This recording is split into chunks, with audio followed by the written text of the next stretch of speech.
कहानी की शुरुआत एक धूल के कण के छोटे ऑनरोरा के कमरे में उड़कर आने से होती है। धीरे धीरे वह धूल का कण बड़ा होता जाता है और एक खरगोश में बदल जाता है। ऑनरोरा डर जाती है जब वह उसके बिस्तर के नीचे दिखाई देता है। वह जोर से चिल्लाती है और अपने माता पिता से कहती है, मेरे बिस्तर के नीचे कुछ है, फर्श को मत छूना। लेकिन उसके माता पिता कहते हैं कि वहां नीचे कुछ भी नहीं है और चले जाते हैं। तो ऑनरोरा जाकर बालकनी में लेट जाती है। उसके बिस्तर के नीचे धूल का खरगोश असल में एक जीवित प्राणी था। बालकनी पर लेटे हुए ऑनरोरा एक जुगनू को देखती है। इस जुगनू का पीछा करते हुए ऑनरोरा बाहर चली जाती है। वहां वह पड़ोस के एक अपार्टमेंट के निवासी को देखती है। दोनों एक साथ लिफ्ट से अपने 5वें माले पर जाते हैं। लेकिन ऑनरोरा फिर से चुपके से बाहर निकल जाती है, उस निवासी का पीछा करते हुए। वह चुपचाप उसके पीछे पीछे चलती है। ऑनरोरा बाजार से एक मास्क उठाती है और उसे पहन लेती है। वह छत पर चढ़ जाती है और नीचे देखती है कि उस आदमी का पीछा एक और आदमी और एक ड्रैगन कर रहे हैं। अचानक हर जगह आतिशबाजी होने लगती है। इस अफरा तफरी के बीच वह आदमी ड्रैगन की पोशाक में छुपे सभी लोगों को एक एक कर मार देता है। लेकिन ऊपर से देखने पर ऑनरोरा को लगा जैसे वह आदमी असली ड्रैगन से लड़ रहा हो। असल में वे सभी इंसान थे। ऑनरोरा ने देखा कि वह आदमी ड्रैगन का सिर काट देता है। ऑनरोरा उसका पीछा करना जारी रखती है। उस आदमी की लड़ाई की कला उसे एक हिटमैन जैसा बनाती है। वह आगे बढ़ता है, अपना टपकता हुआ खून पोंछता हुआ। वह देखता है कि ऑनरोरा उसका पीछा कर रही है। इसी बीच ऑनरोरा अपने बिस्तर के नीचे छुपे राक्षस से डरी हुई है, जो अब फर्श के नीचे चला गया है। उसके माता पिता उसे दिलासा देने की कोशिश करते हैं, शुभ रात्रि कहते हैं और चले जाते हैं। लेकिन ऑनरोरा शुभ रात्रि नहीं कहती, वह अलविदा कहती है। ऑनरोरा अपने चेहरे को कंबल से ढक लेती है और लेट जाती है। राक्षस बाहर आता है और उसके माता पिता को खा जाता है। सुबह ऑनरोरा जागती है और पहियों वाले खिलौना हिप्पो पर चढ़ जाती है।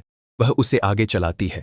उसके माता पिता अपने कमरे में नहीं हैं। ऑनरोरा पूरे दिन इमारत की गलियारे में जाकर बैठ जाती है। जब वह रात को अपने अपार्टमेंट लौटती है तो अंदर से गुर्राने की आवाजें आ रही होती हैं। ऑनरोरा हिप्पो पर बैठकर सीधे अपने कमरे तक जाती है। वह फर्श को छुए बिना अपने बिस्तर तक पहुंच जाती है, लेकिन उसके जूतों में से एक फर्श पर गिर जाता है। फर्श हिलने लगता है। ऑनरोरा के ठीक सामने फर्श में एक छेद खुल जाता है। एक नुकीला हाथ बाहर आता है और फर्श पर गिरे अंगूर को उठा लेता है। राक्षस कमरे की लाइट भी तोड़ देता है। ऑनरोरा वहां से भागने की कोशिश करती है। राक्षस उसका बिस्तर हिलाने लगता है।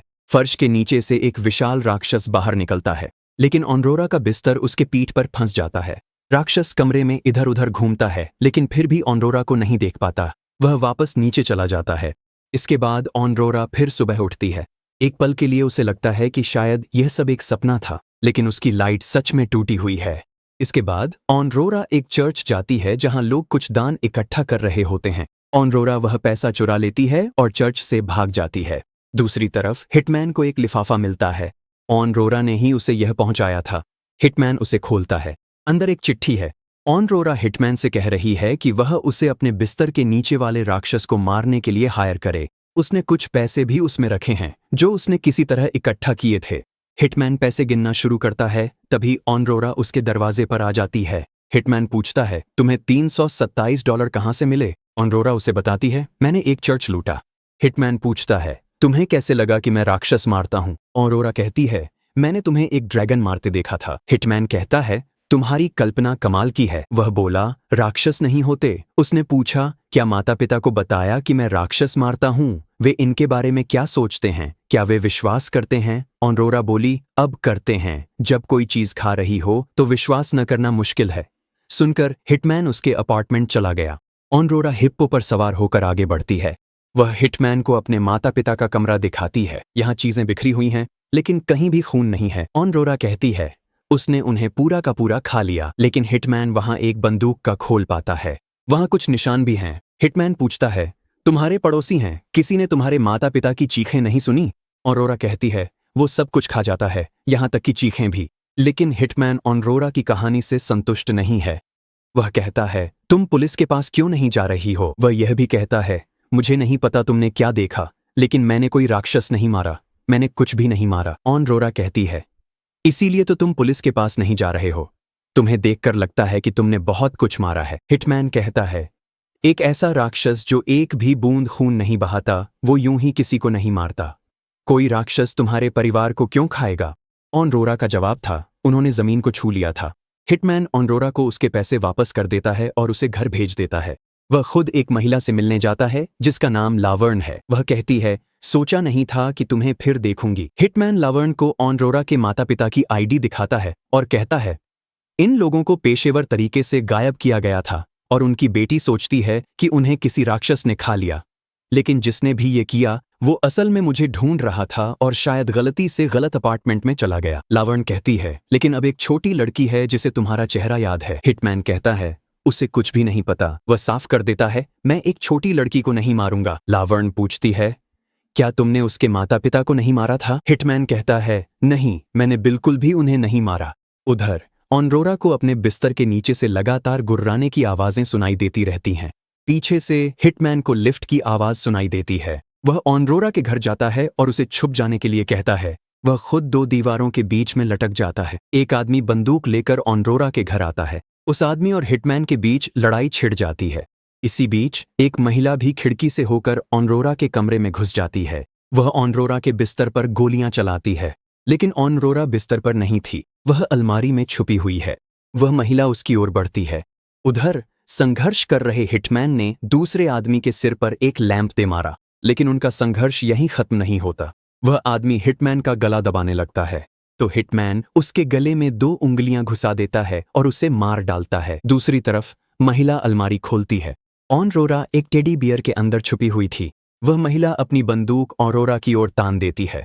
तभी एक राक्षस पीछे से निकलता है और उस महिला को खा जाता है। हिटमैन बाहर बेहोश पड़ा था। कुछ समय बाद जब उसे होश आता है तो वह ऑनरोरा के पास जाता है। ऑनरोरा उसे बताती है कि जो यहाँ आई थी उसे राक्षस ने खा लिया, लेकिन हिटमैन इस बात पर विश्वास नहीं करता। हिटमैन ऑनरोरा को उठाकर रसोई में ले जाता है। वह कहता है कि जो भी बचकर गया है वह वापस आएगा। हिटमैन जाता है और ऑनरोरा के कमरे की तलाशी लेने लगता है। उसे फर्श के नीचे कुछ भी नजर नहीं आता। वह दूसरे आदमी की लाश को उठाकर बाथटब के ऊपर टांग देता है। तभी ऑनरोरा वहां आ जाती है। हिटमैन कहता है, मुझे इसकी लाश से छुटकारा पाने के लिए इसे टुकड़ों में काटना होगा। ऑनरोरा कहती है, इसे मेरे कमरे में छोड़ दो, राक्षस इसे खा जाएगा। लेकिन हिटमैन दरवाजा बंद कर देता है और लाश को छोटे छोटे टुकड़ों में काट देता है। वह बाहर आता है और कहता है, तुम मेरी मदद कर सकती हो टुकड़ों को लपेटने में। तो ऑनरोरा उसकी मदद करने लगती है। हिटमैन उसे समझाता है, राक्षस ने तुम्हारे माता पिता को नहीं मारा था, उन्हें मारा गया था, और यह आदमी भी या तो हिटमैन या ऑनरोरा को मारने आया था। हिटमैन ऑनरोरा से कहता है कि चाइना टाउन में कोई राक्षस नहीं था, वे लोग थे जो मुझे मारना चाहते थे क्योंकि मैंने राक्षसों को मारा है, ऐसे राक्षस जो इंसान थे। लेकिन ऑनरोरा अभी भी अपनी बात पर अड़ी हुई है। एक राक्षस ने मेरे माता पिता को खा लिया और एक राक्षस हमेशा मेरे माता पिता को खाता रहेगा जब तक तुम उसे मार नहीं देते। तभी अचानक उनके दरवाजे पर दस्तक होती है। यह एक महिला थी जिसका नाम ब्रेंडा था, जो चाइल्ड सर्विसेज से आई थी। उनकी आज एक अपॉइंटमेंट थी। हिटमैन अपॉइंटमेंट को फिर से तय करने की कोशिश करता है, लेकिन उसे पता चलता है कि ऑनरोरा के माता पिता उसके पालक माता पिता थे और वे तीसरे पालक परिवार थे। ब्रेंडा कहती है, अगर आप अपनी अपॉइंटमेंट मिस करते हैं तो यह स्थायी रिकॉर्ड में चला जाता है। लेकिन हिटमैन फिर भी कहता है, चलो इसे फिर से तय करते हैं। हिटमैन ने समझ लिया था कि ब्रेंडा कोई सोशल वर्कर नहीं है, तो ब्रेंडा भी अपने साथियों से कहती है कि वह उसका पालक पिता नहीं है। हिटमैन ऑनरोरा से पूछता है, तो तुम्हारे कितने परिवारों को इस राक्षस ने खा लिया है? ऑनरोरा कहती है, सभी को।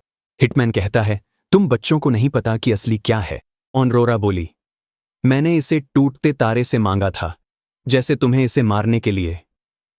हिटमैन ने पूछा, क्यों मांगा? वह बोली, मैं चाहती थी ये मेरे माता पिता को खा जाए, वे अच्छे नहीं थे। उसने पूछा, फिर अगले वालों को क्यों खाया? ऑनरोरा कहती है, क्योंकि यह मुझे खाना चाहता है। हिटमैन पूछता है, तुम्हें इतना स्वादिष्ट क्या बनाता है ऑनरोरा? ऑनरोरा मानती थी कि मैं दुष्ट हूं। राक्षस उसके परिवार को खाते रहते हैं क्योंकि वह परिवार के लायक नहीं है। हिटमैन फिर से बिस्तर के नीचे देखता है। ऑनरोरा कहती है, ये दिन में सोता है, ये ज्यादातर रात को बाहर आता है और मुझे खाने की कोशिश करता है। हिटमैन कहता है, मान लो मैंने तुम्हारे राक्षस को मार भी दिया, तो फिर क्या? तुम कहाँ जाओगी? ऑनरोरा के पास और कोई नहीं था। वह हिटमैन से पूछती है, क्या तुम्हारे पास कोई है? क्या कोई तुम्हें याद करेगा? हिटमैन के पास इसका कोई जवाब नहीं है। ऑनरोरा कहती है, अगर तुम चले गए तो मुझे तुम्हारी याद आएगी। इसके बाद हिटमैन 2 सूटकेस लेकर लावर्न के पास जाता है। एक में आदमी है और दूसरे में वह कहता है छोटी लड़की है। लावर्न कहती है, मैंने 2 लोगों को भेजा था और उनमें से कोई भी तुम्हें मारने नहीं आया। मैंने उन्हें एक गवाह को मारने के लिए भेजा था जो तुम्हारा चेहरा जानता है और जानता है कि तुम क्या करते हो। लावण्य पूछती है, दूसरी वाली का क्या तुमने उसे भी मार डाला? लेकिन हिटमैन को दूसरी औरत के बारे में कुछ पता नहीं है। लावण्य हिटमैन को बताती है कि उस लड़की के जन्म माता पिता ने उसे छोड़ दिया था। लावण्य कहती है, अब कोई नहीं जानता कि तुम कहाँ रहते हो। लेकिन तभी ऑनरोरा वहां आ जाती है और हिटमैन की पहचान उजागर हो जाती है। ऑनरोरा कहती है, तुम मुझे छोड़ने वाले थे, मैंने तुम्हें काम पर रखा था, तुमने मेरे पैसे ले लिए थे। तो लावण्य हिटमैन से कहती है, तुम साफ तौर पर बचपन के आघात से गुजर रहे हो। ये छोटी लड़की तुम नहीं हो और उसकी मदद करने से तुम्हारी समस्या हल नहीं होगी। लावण्य पूछती है, उसने तुम्हें किस लिए काम पर रखा था? हिटमैन कहता है, उस राक्षस को मारने के लिए जिसने उसके माता पिता को खा लिया था। ऑनरोरा कहती है, और वह औरत जो मेरी खिड़की से अंदर आई थी, मैंने उसे खाते हुए देखा था। लावण्य इस सब से तंग आकर कहती है, अब चले जाओ, शहर छोड़ दो, सब कुछ छोड़ दो। लेकिन ऑनरोरा और हिटमैन एक रेस्तरां में जाकर खाना खाने लगते हैं। वहां एक और आदमी भी उन्हें देख रहा है। वह आदमी हिटमैन के पास आकर पूछता है, क्या वह तुम्हारी बेटी है? ऑनरोरा कहती है, हाँ। आदमी कहता है, तुम जानते हो मैं यहाँ क्यों हूँ? शायद हम बाहर बात कर सकते हैं। वह हिटमैन को चेतावनी देता है, उसका यहाँ होना उन्हें नहीं रोकेगा। हिटमैन कहता है, चलो, जब तक वह मिठाई खा रही है मैं तुम्हारे साथ बाहर आ जाऊंगा, हम जो भी बात करनी है करेंगे। तो जब वह आदमी बाहर चला जाता है, ऑनरोरा और हिटमैन अपने अपार्टमेंट लौट जाते हैं। वह आदमी उनका पीछा कर रहा है, उसके साथ और भी लोग हैं। ऑनरोरा के अपार्टमेंट के बाहर सोशल वर्कर पहुंचती है। हिटमैन उससे कहता है, इतनी जल्दी वापस आने के लिए धन्यवाद। ऑनरोरा कहती है, फर्श को मत छूना, अगर तुम फर्श को छुओगे तो एक राक्षस तुम्हें खा जाएगा। हिटमैन ऑनरोरा से कहता है कि वह अपने बिस्तर के अंदर छुप जाए। ऑनरोरा ठीक वैसा ही करती है। हिटमैन सोशल वर्कर से कहता है, मुझे नहीं लगता कि छोटी लड़की के परिवार ने उसे छोड़ दिया है, मुझे लगता है कि वे सब मर चुके हैं। हिटमैन कहता है, मैं उसका पिता नहीं हूं, मैं तो बस उसका पड़ोसी हूं, जिससे लड़की ने कहा था कि एक राक्षस ने उसके परिवार को खा लिया और फिर आपने घंटी बजाई थी। हिटमैन को लगता है कि ऑनरोरा जानबूझकर झूठ नहीं बोल रही है, वह बस भ्रमित है और कुछ है जो कुछ कर रहा है। वह कहता है, तुम्हें किसी को फोन करना चाहिए और बताना चाहिए कि हम खतरे में हैं। हिटमैन सोशल वर्कर को बाहर खड़े लोगों को दिखाता है, वे हमारा पीछा करते हुए घर तक आ गए। तो ये महिला बाउटिस्टा अपने साथी से संपर्क करती है, वह भी बाहर खड़े लोगों को देख सकता है। हिटमैन कहता है, ऑनरोरा ने इन लोगों को अपने माता पिता की हत्या करते देखा था और अब वह एक राक्षस देख रही है, लेकिन ये लोग ही असली राक्षस हैं। तभी अचानक अपार्टमेंट की घंटी बजती है। हिटमैन देखता है कि बाहर कौन है और दरवाजा खोलता है। लावण्य कहती है, तुम अभी भी यहाँ क्यों हो? नीचे आधा दर्जन लोग खड़े हैं जिनका मकसद तुम्हें लाश में बदलना है। हिटमैन कहता है, मेरे पास अंदर FBI है और वे और मदद बुला रहे हैं, मैं तो बस एक फिक्रमंद पड़ोसी हूँ। ये एकदम परफेक्ट है। लेकिन लावण्य को ये आइडिया इतना परफेक्ट नहीं लगता।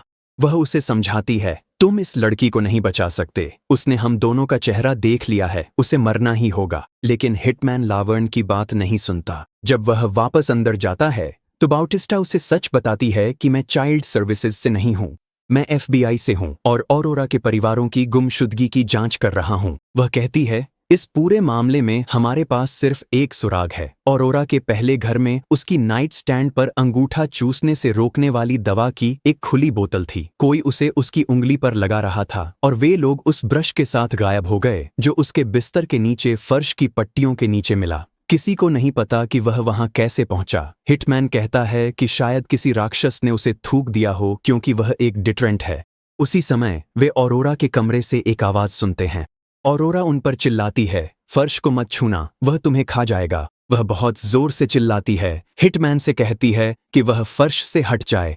हिटमैन ऑरोरा से कहता है कि वह अपनी खास चादरों के अंदर चली जाए। वे फर्श के नीचे रेंग रहे राक्षस पर बिल्कुल ध्यान नहीं दे रहे हैं।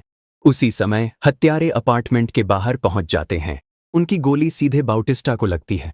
हिटमैन बाउटिस्टा की बंदूक से जवाबी फायर करता है और बाउटिस्टा को एक तरफ खींच लेता है। बाहर मौजूद FBI एजेंट्स हथियारों पर गोली चलाना शुरू कर देते हैं। हत्यारे घर में घुस आते हैं। बाथरूम के अंदर हिटमैन बाउटिस्टा के पास और गोलियां ढूंढ रहा होता है। तभी बाउटिस्टा होश में आ जाती है और अपनी बंदूक वापस मांगती है। और ठीक उसी समय राक्षस फर्श के नीचे से होते हुए बाथरूम तक आ जाता है। हिटमैन पहली बार राक्षस की मौजूदगी को महसूस करता है। वह और बाउटिस्टा फर्श से उठ जाते हैं और राक्षस हथियारों के सामने आ जाता है। हत्यारे उसे कोई जानवर समझकर उस पर गोली चलाने लगते हैं, लेकिन वह उन्हें एक एक करके खाने लगता है। हिटमैन को बाथरूम की दराज में अंगूठा चूसने से रोकने वाला पदार्थ मिलता है। ठीक उसी समय राक्षस एक आदमी को अंदर फेंक देता है। हिटमैन और बाउटिस्टा उसे मार देते हैं। वे बाहर से केवल चीखें सुन सकते थे, जो अचानक बंद हो गईं क्योंकि हत्यारे भी फर्श से हट गए थे। एक हत्यारा नीचे से अपना हथियार उठाने की कोशिश करता है और औरा कहती है, ऐसा मत करो। तो राक्षस बाहर आकर उस हत्यारे को भी खा जाता है। लोग चीख रहे थे। वे इस चीज पर विश्वास नहीं कर पा रहे थे।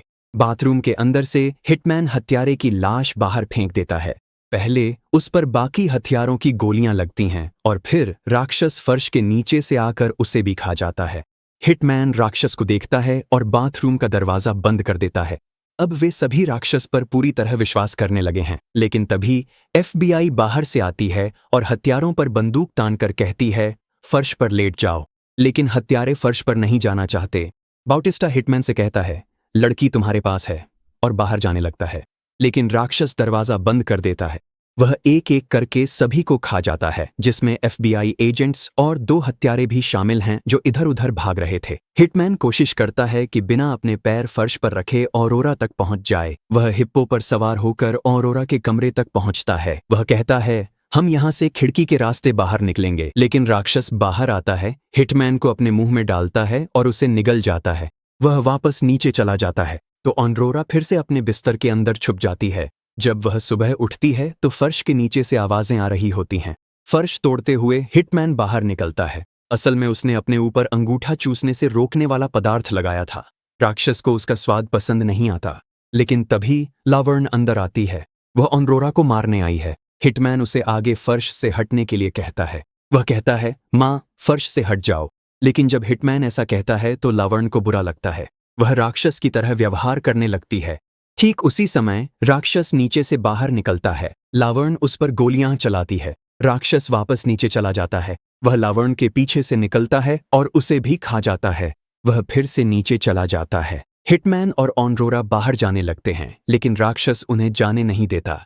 हिटमैन से आ रही गंध उसे पसंद नहीं आती। हिटमैन खिड़की से भागने के लिए कूदता है तो ऑरोरा भी कूदकर उसके और राक्षस के बीच खड़ी हो जाती है। और यहाँ हमें पता चलता है कि राक्षस ऑरोरा को खाना नहीं चाहता, बल्कि वह उसका राक्षस है। उसने इसकी इच्छा की थी और अब उसे इसके साथ ही जीना होगा। ऑरोरा कहती है, मैंने भी तुम्हारी इच्छा की थी। ऑरोरा और हिटमैन वहां से चले जाते हैं। दोनों एक कार में साथ साथ वहां से निकल जाते हैं। राक्षस भी उनके साथ जमीन के नीचे रहने का फैसला करता है। राक्षस भी उनके साथ था। और दोस्तों, इसी के साथ यह कहानी यहीं समाप्त होती है। कमेंट्स में बताइए कि आपको यह व्याख्या कैसी लगी।